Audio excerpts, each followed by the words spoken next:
2 तारीख की मुरली है। मीठे बच्चे, खुदा तुम्हारा दोस्त है।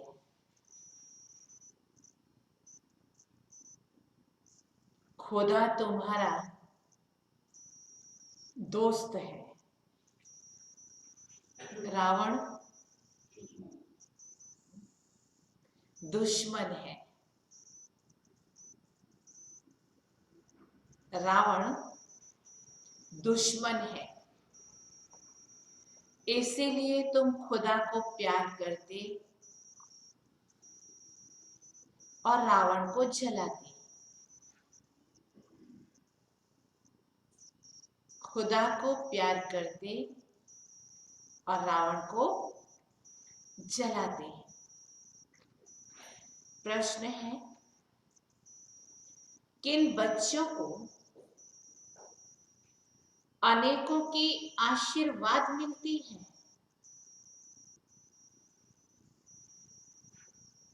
किन बच्चों को अनेकों की आशीर्वाद मिलती है? किनको आशीर्वाद मिलती होंगी? जो दूसरों को आप समान बनाते हैं और जो बाप का परिचय देते हैं। बाबा ने कहा, जो बच्चे याद में रहे स्वयं भी पवित्र बनते हैं। जो बच्चे याद में रहे स्वयं भी पवित्र बनते हैं, उन्हें अनेकों की आशीर्वाद मिलती है। उन्हें अनेकों की आशीर्वाद मिलती है। वे बहुत ऊंच पद पाते हैं।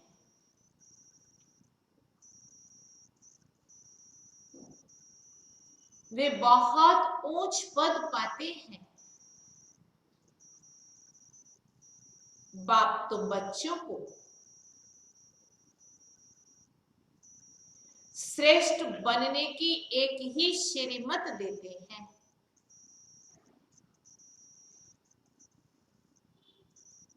बाप तुम बच्चों को श्रेष्ठ बनने की एक ही श्रीमत देते हैं। बच्चे,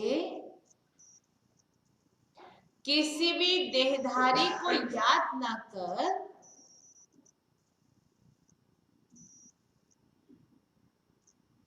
किसी भी देहधारी को याद ना कर एक मुझे याद करो। बाबा ने कहा, एक मुझे याद करो। गीत है, कल कौन सा गीत था? सबको याद रह गया। आज भी वही गीत है। आखिर वह दिन आया आज। कौन सा? जिस दिन की तकते थे आश। ओम शांति। ओम शांति का अर्थ तो रूहानी बाप ने रूहानी बच्चों को समझाया है।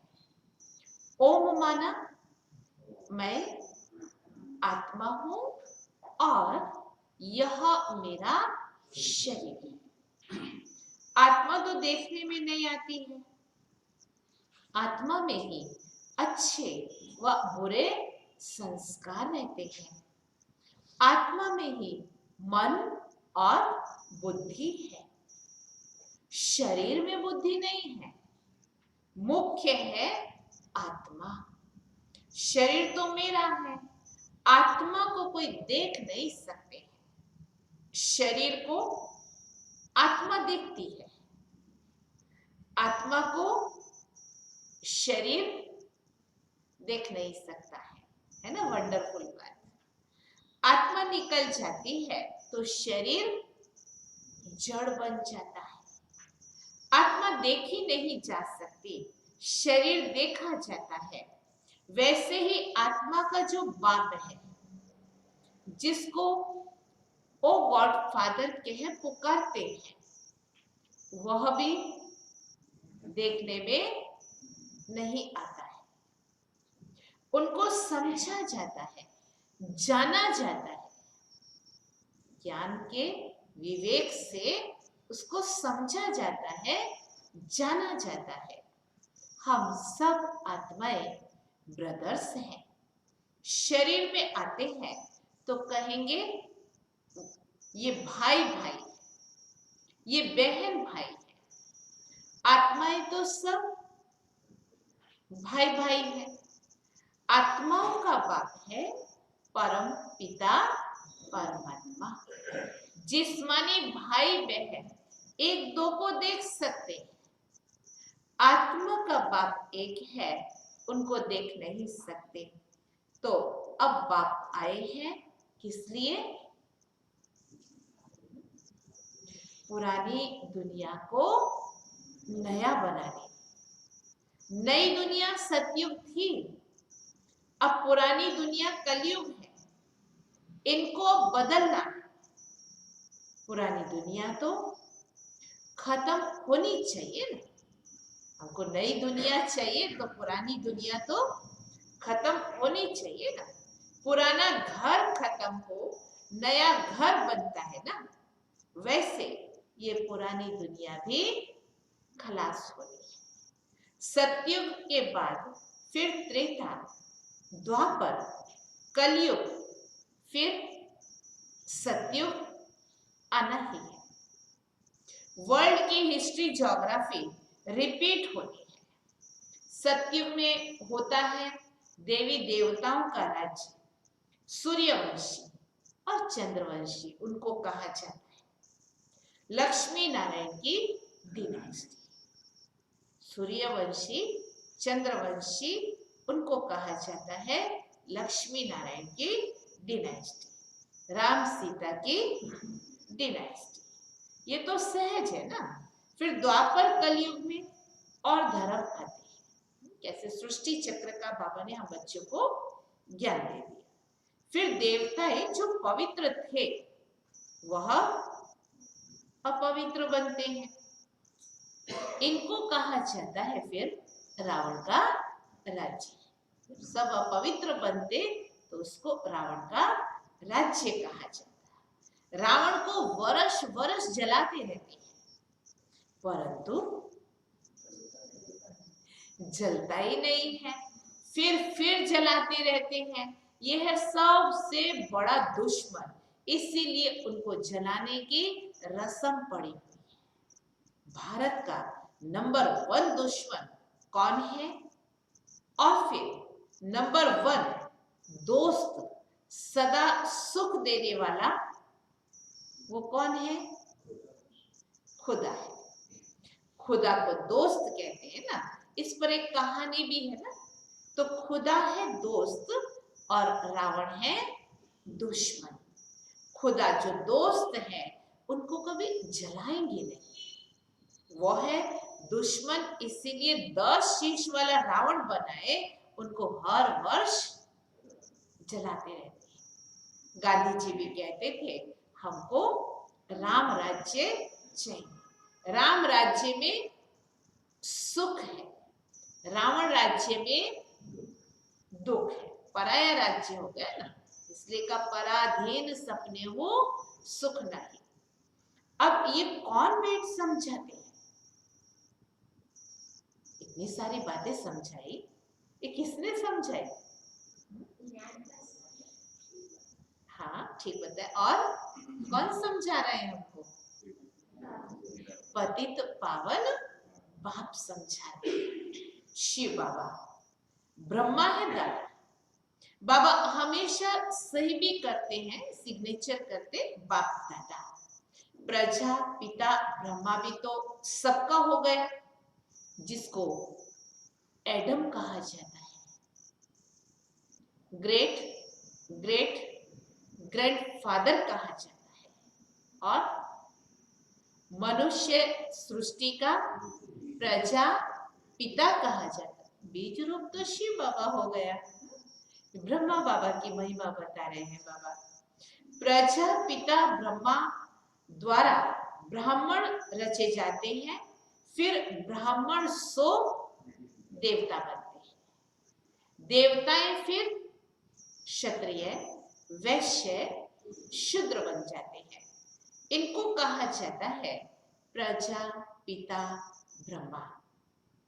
मनुष्य सृष्टि का बड़ा, कितनी महिमा बाबा बता रहे हैं। देखो प्रजापिता ब्रह्मा के कितने ढेर बच्चे हैं, बाबा बाबा कहते रहते हैं।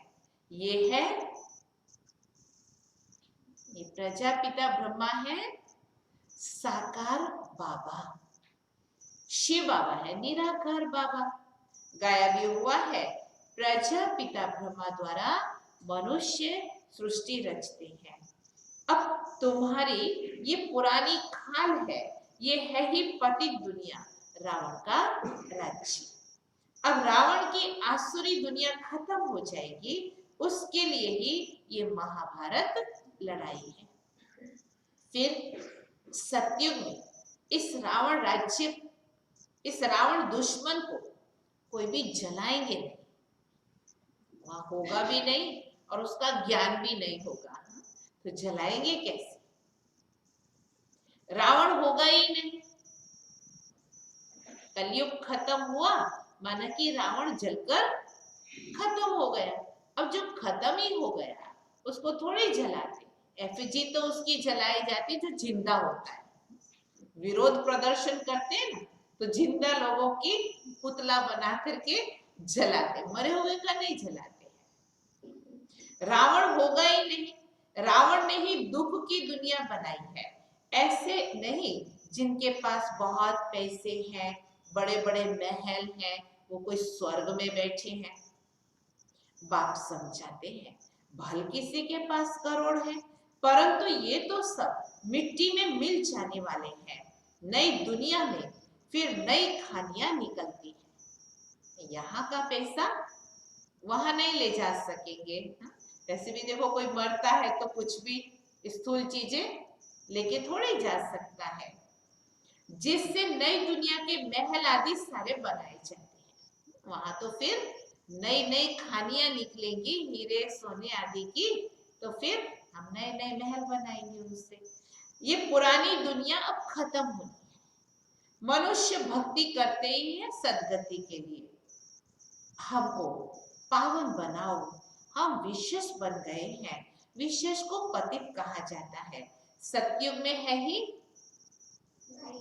वाइसलेस संपूर्ण निर्विकारी दुनिया।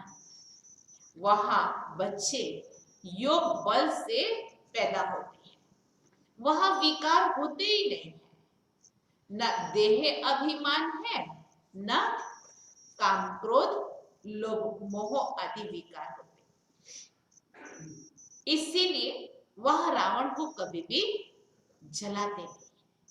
यह तो रावण राज्य है। अब बाप कहते हैं तुम पवित्र बनो। ये पतित दुनिया खत्म होनी है। जो श्रीमत पर पवित्र रहते हैं वही बाप की मत पर चल विश्व की बादशाही का वर्षा पाते हैं। इन लक्ष्मी नारायण का राज्य था ना, अभी तो रावण राज्य है जो खत्म होना है। सत्युगी राम राज्य स्थापन होना है। रावण की भेंट में सत्युग को राम राज्य कहा, वैसे तो वहां लक्ष्मी नारायण का राज्य होगा। सत्युग में बहुत थोड़े मनुष्य होते हैं। कैपिटल दिल्ली ही रहती है ना, जगह स्थान, नाम दिल्ली नहीं होगा लेकिन स्थान वही होगा कैपिटल का, जहां लक्ष्मी नारायण का राज्य होता है। दिल्ली सतयुग में परिस्तान थी, दिल्ली नाम नहीं था, परिस्थान थी, दिल्ली ही गद्दी थी। रावण राज्य में भी दिल्ली कैपिटल है, राम राज्य में भी दिल्ली ही कैपिटल रहती है, नाम बदल जाता है। परंतु राम राज्य में तो हीरो जवाहरातों के महल होते हैं। फर्क क्या है? कैपिटल कलयुग में भी दिल्ली है, सतयुग में भी दिल्ली है, स्थान माना वही है। एक तो नाम का फर्क हो गया, वर्तमान समय दिल्ली है लेकिन उस समय परिस्थान होगा। दूसरा फर्क क्या बताया? वहां तो हीरे जवाहरातों के महल होते हैं और वर्तमान समय तो हम देख सकते हैं क्या है। अथा सुख था। अभी बाप कहते हैं तुमने विश्व का राज्य गंवाया है, मैं फिर तुमको देता हूं, लेकिन शर्त क्या है? ऐसे ही थोड़ी देता है, कुछ तो शर्त रखेगा ना। क्या शर्त है? तुम मेरी मत पर चलो। उस मत में सब कुछ आ जाता है। तुम मेरी मत पर चलो। श्रेष्ठ बनना है तो सिर्फ बाबा का मुझे याद करो और किसी देहधारी को याद नहीं, बिल्कुल पसंद नहीं उसको। सिर्फ मुझे याद करो, कोई देहधारी को याद ना करो। अपने को आत्मा समझ मुझ बाप को याद करो तो तमो प्रधान से सतो प्रधान बन जाएगी। तुम मेरे पास चले आएंगे, मेरे गले की माला बनकर फिर विष्णु के गले की माला बन जाएगी। माला में ऊपर में मैं हूं, फिर दो है ब्रह्मा सरस्वती, वही सत्यु के महाराजा महारानी बनते हैं। उन्हों की फिर सारी माला बनती है जो नंबरवार गद्दी पर बैठते हैं। मैं इस भारत को इन ब्रह्मा सरस्वती द्वारा और ब्राह्मणों के द्वारा, बाबा ने कहा मैं इस भारत को इन ब्रह्मा सरस्वती के द्वारा और ब्राह्मणों के द्वारा स्वर्ग बनाता हूं। जो मेहनत करते हैं उन्हों के ही फिर यादगार बनते हैं। वो है रुद्रमाला और वह विष्णु की माला। रुद्रमाला है आत्माओं की और विष्णु की माला है मनुष्य। आत्माओं के रहने का स्थान वो परम धाम है, निराकारी दुनिया है, जिसको ब्रह्मांड भी कहते हैं। आत्मा कोई अंडे मिसल नहीं है, आत्मा तो बिंदी मिसल है। हम सब आत्माएं वहां स्वीट होम में रहने वाली है, बाप के साथ हम आत्माएं रहती हैं। वो है मुक्ति धाम। मनुष्य सब चाहते हैं मुक्ति धाम में जाए, परंतु वापस कोई एक भी जा नहीं सकते। सबको पार्ट में आना ही है, तब तक बाप तुमको तैयार करते रहते हैं। आत्माएं ऊपर से उतरती रहती हैं, पार्ट में आती हैं, तब तक बाबा कहते मैं तुमको तैयार करता रहता हूँ, नई दुनिया के लायक बनाता रहता हूँ। तुम तैयार हो जाएंगे, फिर जो भी आत्माएं हैं वो सब आ जाएंगी, फिर खलास, विनाश हो जाएंगे। तुम जाकर नई दुनिया में राज्य करेंगे, फिर नंबरवार चक्र चलेगा। गीत में सुना ना, आखिर वह दिन आया आज।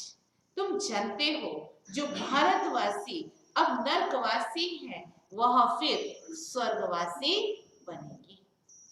क्या जानते हैं हम? जो नरकवासी है भारतवासी, वो फिर स्वर्गवासी बनेगी। बाकी सब आत्माएं शांति धाम में चली जाएंगी। समझाना बहुत थोड़ा है। अलफ बाबा बे बादशाह। अलफ को बादशाही मिल जाती है। अभी बाप कहते हैं मैं वही राज्य फिर से स्थापन करता हूं। तुम 84 जन्म भोग अब पतित बन गए। पतित बनाया है रावण ने। हमारा दोष फिर भी नहीं दिखता है, रावण को दोष दे देता है। पतित बनाया है रावण ने। फिर पावन कौन बनाते? भगवान को कहते हैं पतित पावन। तुम कैसे पतित से पावन, पावन से पतित बनते हो, वो सारी हिस्ट्री ज्योग्राफी रिपीट होती है। ये विनाश है ही इसके लिए। कहते हैं ब्रह्मा की आयु शास्त्रों में 100 वर्ष है। ये जो ब्रह्मा है जिसमें बाप बेट वर्षा दिलाते हैं, उनका भी शरीर छूट जाएगा। बाबा ने कितना प्यार से युक्ति से बता दिया और सभी ने सुना भी क्लास में बैठे हुए, लेकिन किसी को ये बुद्धि में नहीं आया कि छूट जाएगा।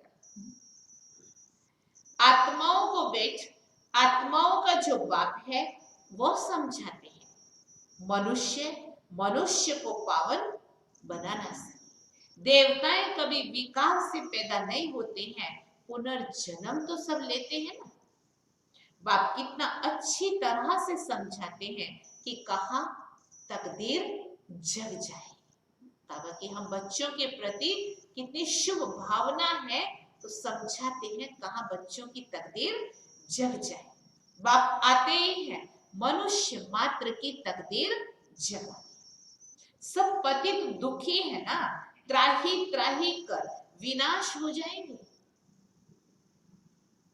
बाप कहते हैं त्राही त्राही करने से पहले मुझ बेहद के बाप से ये वर्षा ले लो। ऐसा समय आए उससे पहले हमको जो ये अपॉर्चुनिटी मिली है, इसमें पुरुषार्थ करके अपने बाबा से हम पूरा वर्षा ले लो। ये जो कुछ दुनिया में देखते हो ये सब खत्म हो जाएगा। Fall of Bharat, rise of Bharat, इसका ही खेल बना। भारत के उत्थान और पतन का ही खेल बना है। सीढ़ी के चित्र में समझते हैं ना। राइज ऑफ वर्ल्ड, स्वर्ग में कौन कौन राज्य करते हैं ये बाप ही बैठ समझाते हैं। राइज ऑफ भारत, देवताओं का राज्य। फॉल ऑफ भारत, रावण का राज्य। अभी नई दुनिया बन रही है, बाप से पढ़ रहे हैं नई दुनिया का वर्षा। कितना सहज है, क्या कहा? सहज है। सुबह सुबह उठो, ठंडी लगती है, उसमें भी बैठो, योग करो, फिर सेंटर पर आओ। मेहनत नहीं है? मेहनत नहीं है?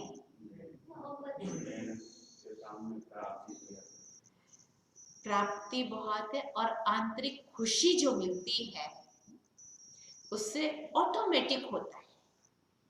जैसे किसी कार्य को करने की प्रैक्टिस होती है ना, तो उससे वो ऑटोमेटिक होता है।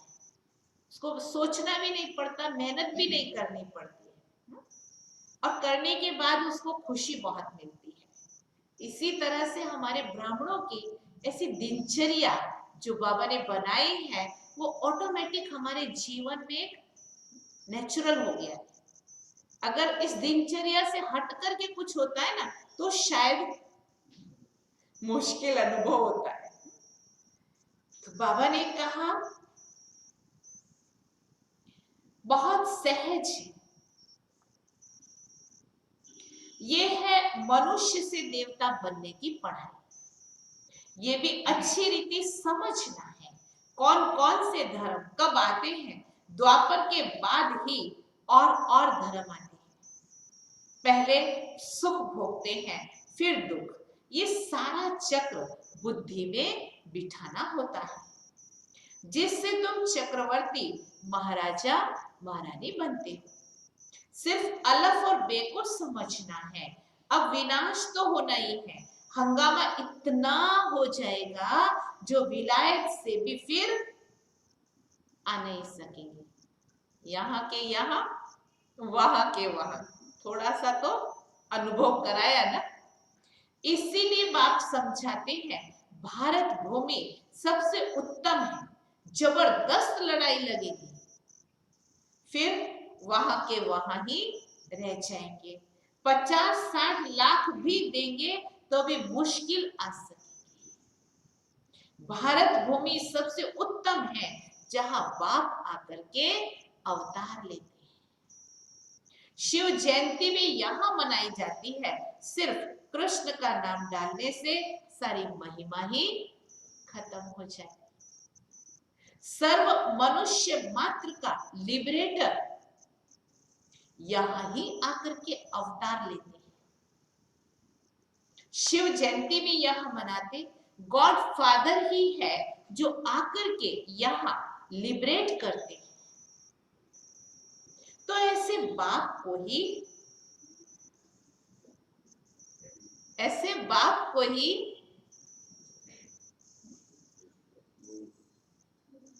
याद करते हैं, प्यार से और भावना से नमन करना चाहिए। नमन करना छोड़ दिया ना हमने, इसलिए बाबा कहते ऐसे बाप को ही नमन करना चाहिए, उनकी ही जयंती मनाना चाहिए। वह बाप यहाँ भारत में आकर ही सबको पावन बनाते हैं। तो ये सबसे बड़ा तीर्थ स्थान ठहरा, सबको दुर्गति से छुड़ाए, सदगति देते हैं। कहा? यह भारत में आकर के ये ड्रामा बना हुआ है।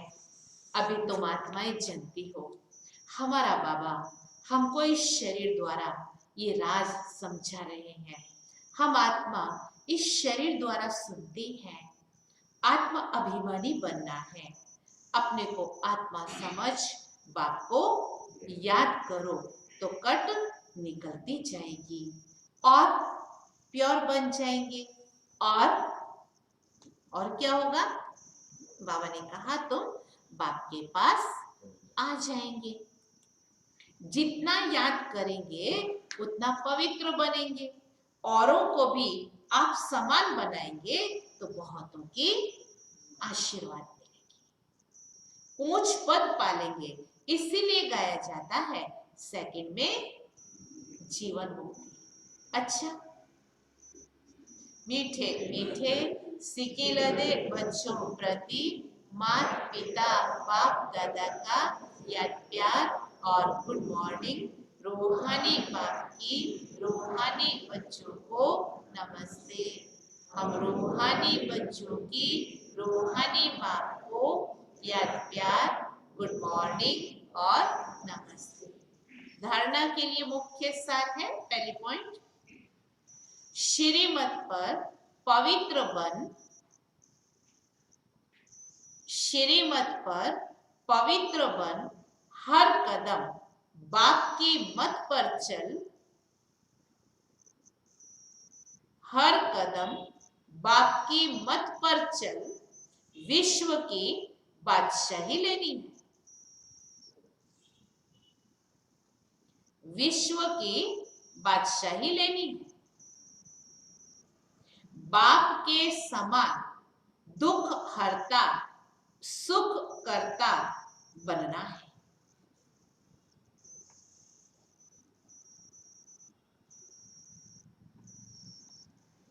बाप के समान दुख हरता सुख करता बनना है। दूसरी पॉइंट, मनुष्य से देवता बनने की ये पढ़ाई सदा पढ़ते रहना है। मनुष्य से देवता बनने की पढ़ाई सदा पढ़ते रहना है। सबको आप समान बनाने की सेवा करके सबको आप समान बनाने की सेवा करके आशीर्वाद प्राप्त करनी है, आशीर्वाद प्राप्त करनी है। वरदान, अधिकारीपन की स्थिति द्वारा, अधिकारीपन की स्थिति द्वारा बाप को अपना साथी बनाने वाले, बाप को अपना साथी बनाने वाले सदा विजयी भव, सदा विजयी भव। बाप को साथी बनाने का सहज तरीका है, बाप को साथी बनाने का सहज तरीका है अधिकारीपन की स्थिति,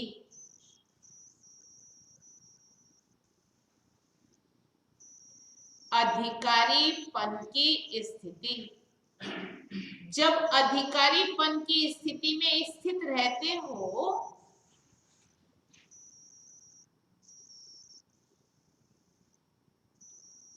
जब अधिकारीपन की स्थिति में स्थित रहते हो तब व्यर्थ संकल्प व अशुद्ध संकल्पों की हलचल में,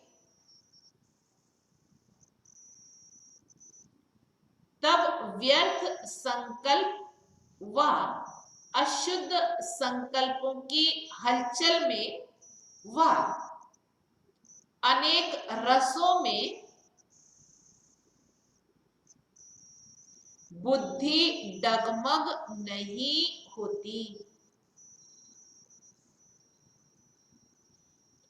बुद्धि डगमग नहीं होती। बुद्धि की एकाग्रता द्वारा